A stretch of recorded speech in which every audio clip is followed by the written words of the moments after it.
एक रेस्टोरेंट में अचानक एक नरक से आई ऐसी आत्मा प्रकट हो गई जो मृत्यु को अपना भोजन बनाती थी। वह दानव बड़ी तेजी से भीड़ के बीच इधर उधर घूमता हुआ उपयुक्त शिकार की तलाश कर रहा था। लेकिन अजीब बात यह थी कि वहाँ बैठे ग्राहक अब भी हंसी मजाक में लिप्त थे, मानो उन्हें उस भयानक उपस्थिति का कोई एहसास ही नहीं हुआ हो। केवल रसोइया थॉमस की नजरें बेचैनी से उस दानव की हर हरकत पर टिकी हुई थी। वह डर रहा था कि कहीं वह दानव उसे न देख ले। लेकिन तभी वह दानव थॉमस की प्रेमिका में खास दिलचस्पी लेने लगा। संकट की घड़ी में थॉमस ने बहाना बनाते हुए उसे एक हवाई चुंबन फेंका, जिससे उसका ध्यान भटक गया और उसकी प्रेमिका वहाँ से निकल पाई। लेकिन अब वह दानव थॉमस के पास पहुँच गया, यह जांचने कि क्या वह उसे देख सकता है या नहीं। थॉमस का दिल जोर जोर से धड़कने लगा, लेकिन अपने यिन यांग वाली आंखों को छिपाने के लिए वह शांति का दिखावा करता रहा, क्योंकि ये आत्माएं अधूरी इच्छाओं वाले भूतों से अलग होती हैं। ये मृत्यु से ठीक पहले आने वाले दुर्भाग्य को खाकर जीवित रहती हैं। अगर इन्हें पता चल जाए कि कोई इंसान इन्हें देख सकता है तो ये किसी न किसी तरह से उसकी मृत्यु सुनिश्चित कर देती है। सौभाग्य से थॉमस बचपन से ही ऐसी आत्माओं को देखने का अनुभव रखता था और जानता था कि कैसे उन्हें अनदेखा करने का नाटक करना है। अपनी बेहतरीन अभिनय क्षमता से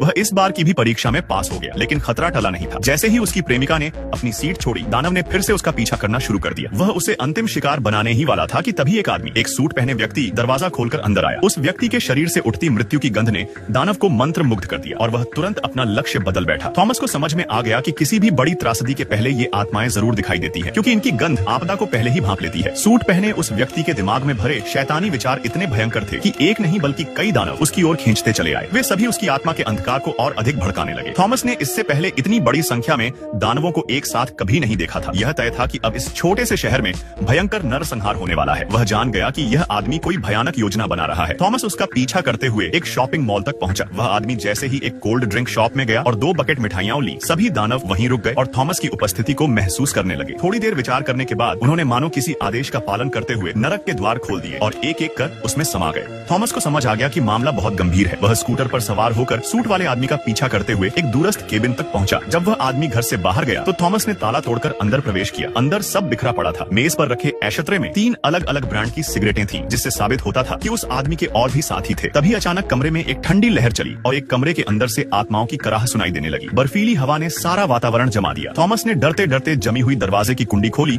और अंदर गया। वहाँ सभी पालतू जानवर जम चुके थे और दीवार पर एक चमकता हुआ काला चिन्ह उभरने लगा। उसकी जिज्ञासा ने उसे मजबूर कर दिया कि वह उसमें हाथ डाले। हाथ डालते ही वह काली वस्तु पूरे कमरे में फैल गई। थॉमस भागना चाहता था, लेकिन काले बेलनुमा जीव उसे निगलने लगे। उसने जान बचाकर दरवाजे से छलांग लगाई और छिपकर देखा। अब अनेक दानव उस कमरे में एकत्रित हो चुके थे। थॉमस को एहसास हुआ कि नरक का द्वार यहीं से खुला है और इसका स्रोत यह घर और इसका रहवासी है। उसने वापस उसी कमरे की जांच की जहां पहले जानवर जम गए थे। अब वे फिर से जीवित दिखने लगे और दीवार पर मृतकों की तस्वीरों की भरमार थी। थॉमस को यकीन हो गया कि यह आदमी एक सीरियल किलर है। तभी उसे डेस्क पर रखे कैलेंडर में से 15 तारीख की पत्ती गायब मिली। वह जान गया कि अगली सुबह कुछ भयावह होने वाला है, लेकिन कहां और कैसे यह अब भी रहस्य था। उसी समय सूट वाले आदमी का साथी बंदूक की मांग करता हुआ लौट आया। थॉमस को खिड़की से भागना पड़ा। नीचे उसके पालने वाले 2 चिहुआवा कुत्ते उस पर भौंकने लगे, लेकिन वह छत पर चढ़ गया और छुप गया। उसने तुरंत शेरिफ को सब बताया। शेरिफ, जो थॉमस की यिन यांग दृष्टि को जानता था और उसके द्वारा पहले हल किए गए कई मामलों से वाकिफ था, उस पर भरोसा करता था। उसने थॉमस को कहा कि वह खुद कुछ न करे और नए पुलिस अफसर निक को उस आदमी की जानकारी जुटाने भेजा। शेरिफ ने कहा कि वह सूट वाले आदमी पर नजर रखेगा और थॉमस को अपनी प्रेमिका के साथ वक्त बिताने को कहा। लेकिन जैसे ही वे दोनों चर्च की छत पर भोजन कर रहे थे, सूट वाला आदमी वहां पहुंच गया, इस बार बेहद क्रोधित और विकृत रूप में। थॉमस उसे देखकर सहम गया और प्रेमिका को लेकर चर्च के अंदर भागा। जैसे ही वे एक गुप्त दरवाजे से बाहर निकलना चाहते थे, एक यीशु की मूर्ति कांपने लगी और उन्होंने वहां से भागकर स्कूटर पर बैठते हुए जान बचाई। शेरिफ जब वहां पहुंचा तो सब कुछ तहस नहस मिला, लेकिन सूट वाले आदमी का कोई नामो निशान नहीं था। कोई उंगलियों के निशान भी नहीं थे। हो सकता है जो थॉमस ने देखा वह जिंदा आदमी नहीं था। जैसे ही वह अपने घर लौटने लगा, थॉमस को कुछ बिना चेहरे वाले भूतों ने घेर लिया। ये आत्माएं किसी अनजानी शक्ति से अपनी पहचान खो चुकी थी और थॉमस से मदद की गुहार लगा रही थी। वे उसे उठाकर एक जगह ले जाने लगे, लेकिन तभी पीछे से गोली चली और आत्माएं मारी जाने लगी, मानो कोई उसी दर्दनाक हत्याकांड को दोबारा जी रहा हो। थॉमस भी उस दर्द को महसूस करने लगा, लेकिन फिर भी आत्माएं उसे बचाने के लिए उसे एक बिस्तर पर लिटा गई। अगली सुबह वह अचानक जाग गया। यह सब सपना नहीं था, बल्कि आत्माओं की चेतावनी थी। वह तुरंत एक बॉलिंग एली पहुंचा, जहां उसने सपने में देखी आत्माओं की वर्दी जैसी वर्दी पहने कर्मचारियों को देखा, लेकिन वहां कोई आत्मा नहीं थी। यह तय था कि घटना वहां नहीं होगी। तभी उसे अपनी साथी ब्लैक गर्ल की बात याद आई, जिसने एक डरावना सपना देखा था। वह उसके घर गया और अपनी माध्यम क्षमता का प्रयोग करते हुए उसकी स्मृति में छिपे उस भयावह दृश्य को फिर से उजागर किया। एक प्रयास की भावना से थॉमस जल्दी से जल्दी ब्लैक माई के घर पहुंचता है। वह अपनी आत्माओं से बात करने की शक्ति का इस्तेमाल करके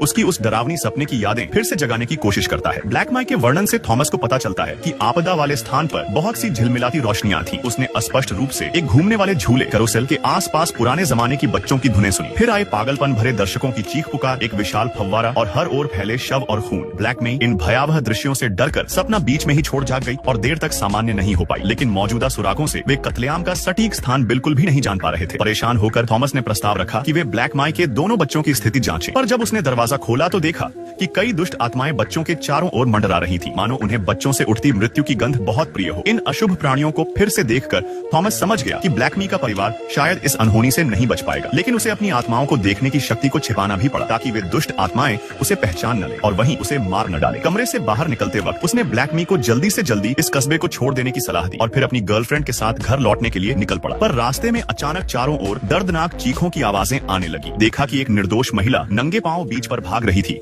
और उसके पीछे दौड़ रही थी दो भयंकर काली शैतानी कुत्तियां। महिला मदद के लिए चीख रही थी, लेकिन तभी वे कुत्ते उस पर झपट पड़े। फिर कुछ गोलियों की आवाज आई और माहौल एकदम शांत हो गया। जब थॉमस मौके पर पहुंचा तब तक बहुत देर हो चुकी थी। वहाँ एक बंदूकधारी गंजा आदमी जमीन पर घुटनों के बल बैठा पछता रहा था। वह कह रहा था कि वह लड़की को बचाना चाहता था, लेकिन गोली गलती से उसे लग गई। थोड़ी ही देर में पुलिस वहाँ पहुंच गई, पर अजीब बात यह थी कि निक, जो कि उस लड़की का बॉयफ्रेंड था, बिल्कुल भी दुखी नहीं लग रहा था, बल्कि वह गंजा आदमी ही एक कोने में बैठा लगातार रो रहा था, जैसे कोई बहुत गहरी दहशत उसे जकड़ चुकी हो। थॉमस ने तुरंत कहा कि वह उन कुत्तों को पहचानता है। वे उसी सूट पहनने वाले आदमी की थी जो दुष्ट आत्माओं से घिरा हुआ था। पुलिस प्रमुख ने यह सुनकर संदिग्ध की तस्वीर निकाली और ऑफिसर साइमन को जांच में लगा दिया। थॉमस ने पुलिस प्रमुख को एक उपहार भी दिया, क्योंकि उसे पूर्वाभास था कि वह किसी मुसीबत में पड़ सकता है। पर रास्ते में अचानक ऑफिसर साइमन सामने आ गया। उसे यह नहीं पता था कि थॉमस के पास आत्माओं से संपर्क करने की शक्ति है। वह सोच रहा था कि थॉमस महज अनुमान के सहारे सभी को परेशान कर रहा है और अब तक कोई नतीजा नहीं निकला। बातचीत के दौरान थॉमस की गर्लफ्रेंड ने साइमन की बाह पर एक रहस्यमयी चिन्ह देखा, लेकिन साइमन ने उसकी बात को टाल दिया। घर लौटते ही थॉमस को जमीन पर एक पिस्तौल मिली और बाथरूम में एक लाश पड़ी थी जिसकी पीठ में गोली लगी थी। वह देखकर हैरान रह गया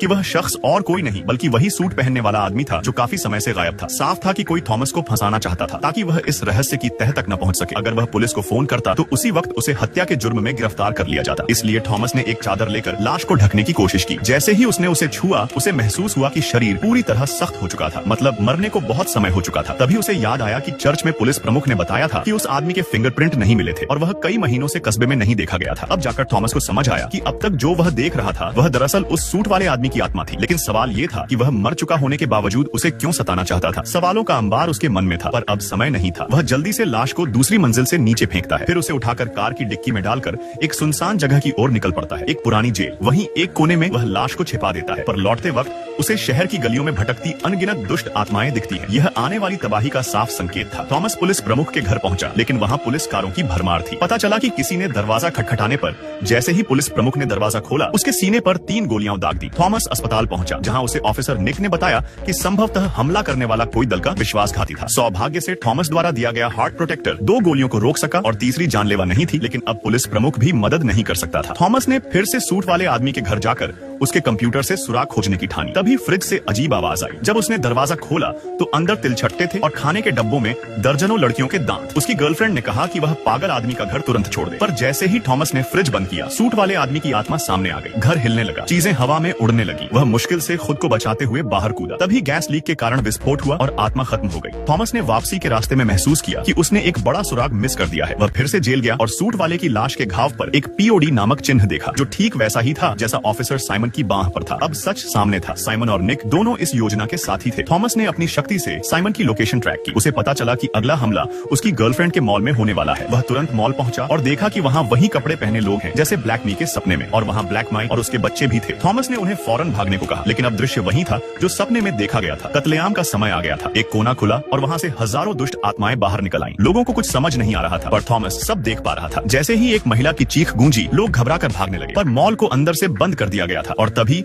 हमलावर ने भीड़ पर गोलियां चलानी शुरू कर दी। पर उस एक गोली के चलने के बाद न केवल वह बदमाश बच गया, बल्कि पूरी तरह से उग्र हो गया। थॉमस की गर्लफ्रेंड जिस कोल्ड शैडो हॉल में थी, वो भी इस हमले की चपेट में आ गई और उस पर भारी गोलाबारी होने लगी। हालात को बिगड़ता देख थॉमस ने फिर से निशाना साधा और ट्रिगर दबाया, पर 2 गोलियों के बावजूद वह सिर्फ बदमाश के कंधे के कपड़े फाड़ सका। इविल स्पिरिट्स को ये बात भांप गई कि थॉमस के पास अब सिर्फ एक ही गोली बची है। वे तुरंत उस पर टूट पड़े, उसे जकड़ने लगे ताकि बदमाश को गोली रिलोड करने का समय मिल जाए। लेकिन उन्होंने थॉमस की अपनी गर्लफ्रेंड को बचाने की जिद को कम आंका। थॉमस ने बदमाश को मार गिराया और फौरन बंदूक फेंककर कोल्ड शैडो हॉल की तरफ दौड़ पड़ा। खुशकिस्मती से उसकी गर्लफ्रेंड पूरी तरह सुरक्षित थी, बस बिखरी हुई आइसक्रीम से उसके कपड़े गंदे हो गए थे। थॉमस जब उसे सांत्वना देने आगे बढ़ा तो अचानक उसे निक की गर्लफ्रेंड की आत्मा दिखाई दी, जो चेतावनी दे रही थी कि खतरा अभी टला नहीं है। थॉमस ने मुड़कर देखा तो पाया कि मौत को खाने वाले इविल स्पिरिट्स अभी भी मॉल के आसपास मंडरा रहे थे और फिर वे अचानक भूमिगत पार्किंग की ओर चले गए और गायब हो गए। आगामी तबाही को रोकने के लिए थॉमस ने तुरंत बदमाश का नकाब उतारा। तब उसे पता चला कि यह वही गंजा आदमी था जिसने पहले निक की गर्लफ्रेंड की झूठी हत्या का नाटक किया था। इससे यह साफ हो गया कि असली मास्टरमाइंड साइमन अब तक सामने नहीं आया है। थॉमस आत्मा के निर्देशों का पालन करते हुए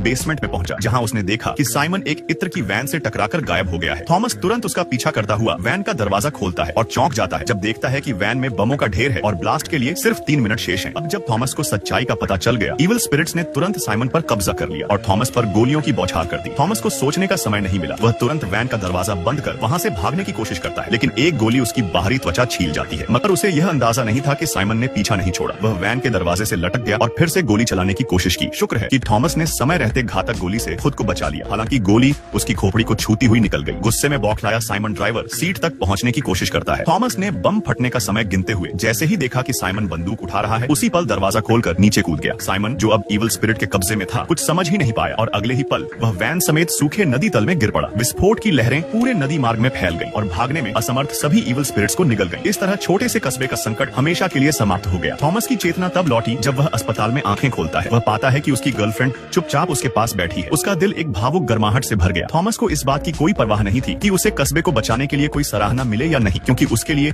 सबसे जरूरी बात यही थी कि वह अपनी गर्लफ्रेंड के साथ हमेशा रह सके। पर यह शांत और प्यारा जीवन ज्यादा समय तक नहीं टिक सका। एक दिन शेरिफ अचानक उसके दरवाजे पर आया और कहा, थॉमस, तुम अब और ऐसे नहीं रह सकते। अब समय आ गया है सच का सामना करने का। प्रिय, उसने अंततः अपना वजन कम कर लिया है। इस हल्की सी बात ने थॉमस को फिर से ठंडी सच्चाई में लौटा दिया। उसने नम आंखों से अपनी गर्लफ्रेंड की ओर देखा, जिसकी कमीज पर अब भी ताजा खून के धब्बे थे। यह साफ था कि उस दिन वह भी बदमाश के हमले से नहीं बच सकी थी। थॉमस ने अब तक खुद को यह झूठ बोलकर तसल्ली दी थी कि वह जीवित है। उसकी यह जिद उसकी गर्लफ्रेंड की आत्मा को इस दुनिया से जाने नहीं दे रही थी और उसे प्यार के इस पिंजरे में बांधकर कस्बे में रोके रखा गया था। भले ही थॉमस को यह स्वीकार करना कठिन था, पर सच्चाई यही थी कि उसकी गर्लफ्रेंड अब इस दुनिया में नहीं थी। शायद उनकी किस्मत में साथ रहना लिखा ही नहीं था, मगर थॉमस कभी भी उन बिताए गए खूबसूरत पलों को नहीं भूलेगा। उसने वादा किया कि वह अगली जिंदगी में भी उसे ढूंढ निकालेगा, चाहे उन्हें फिर से प्रेमी बनने का मौका न मिले। वह उसे हमेशा चुपचाप संरक्षित करता रहेगा। कहानी के अंत में उसकी गर्लफ्रेंड की आत्मा को शांति मिल गई और वह थॉमस की निगाहों के सामने तितलियों में बदलकर प्रेम की दुनिया की ओर चली गई। और थॉमस, उसने छोटे कस्बे को छोड़कर अपनी आत्मा देखने की शक्ति के जरिए गर्लफ्रेंड के पुनर्जन्म के चिन्ह ढूंढने की यात्रा शुरू की, चाहे उसे हजारों नदियां पार करनी पड़े या लाखों रास्ते।